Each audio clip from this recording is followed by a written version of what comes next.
Welcome to my Unsolicited Advice, episode number 2.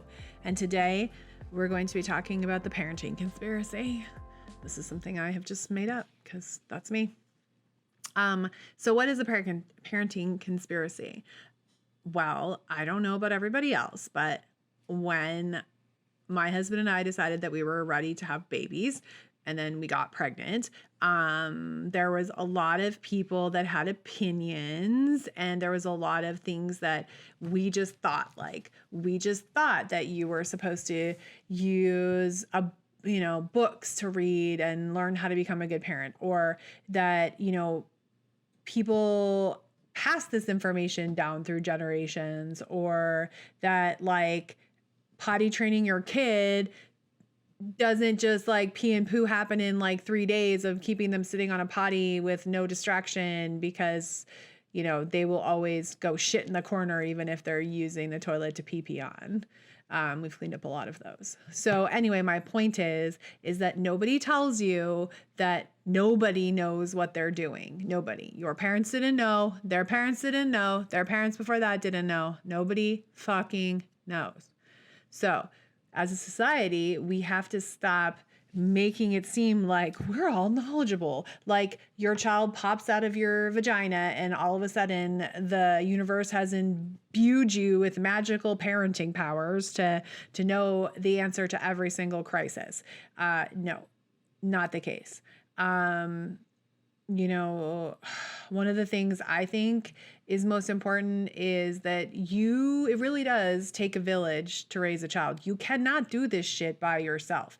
You definitely, and there are people who do this shit by themselves, and I know women and men who have raised children by themselves, and without the help of a partner, sometimes without the help of their family, and some cases they chose to do it. Some cases they had no choice to do it.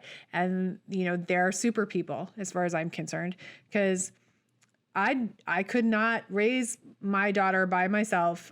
I need my husband to help me because kids will drive you batshit crazy, and you needed the other parent to be good at the things you're not good at, like tickle wars and I'm the boss. My daughter thinks I'm the boss because I'm the one that cooks the food. So that works for me. But there is no magical formula for parenting. There is no answer key to regular questions. Like, your kid is going to sleep in their own bed. Okay, for example, here's what I'll say. When my daughter was born, everyone said the same thing. Or you grew up with thinking that children need to be in their own bed, their own crib, their own this, their own that, whatever situation. And I have some news for you, friends. Newborn babies, they don't want to sleep by themselves in a cold corner of the room or in their own room or whatever the situation is. They want to be with their parents because they want to feel safe. And the reason that your child falls asleep when it's breastfeeding or feeding or however you're nourishing your child at that point, they fall asleep because they feel happy, they're warm, they're comfortable, and they feel safe. So when you take them and you put them in another space that's not close to you or away from you, that child will wake up and will not sleep. And if you have the magical child that had no problems doing this, then you are way better than me. My child was not that way. So my husband and I we're running, I'm not going to say got sick, but we were running on 0 sleep.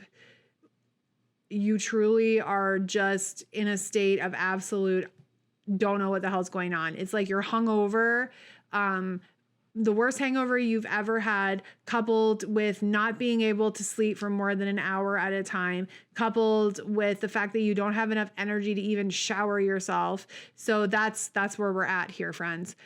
When your child isn't sleeping for very long periods of time. So what we decided to do was take our child, because we have a big king size bed, take our child, bundle it up into the swaddling blankets, and she slept in between Andre and I, and still sleeps between Andre and I now. She's almost 5. And as soon as that happened, she slept for 6 hours at a time. And we literally woke up and we're like, what happened? what just happened. So I understand that, and I don't disagree with this. I think that you need to be very responsible. You need to have certain things like the owlet that you can put on their foot and monitors their heart rate and their breathing.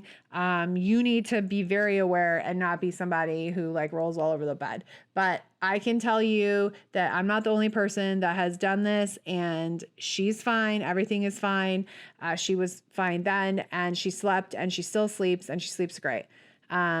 And that changed our lives. But that's just one idea. You have to do whatever is going to work for you and is safe for your child, obviously. But there is no cookie cutter mold. There is no right way to parent. Every child is unique. Every people is unique.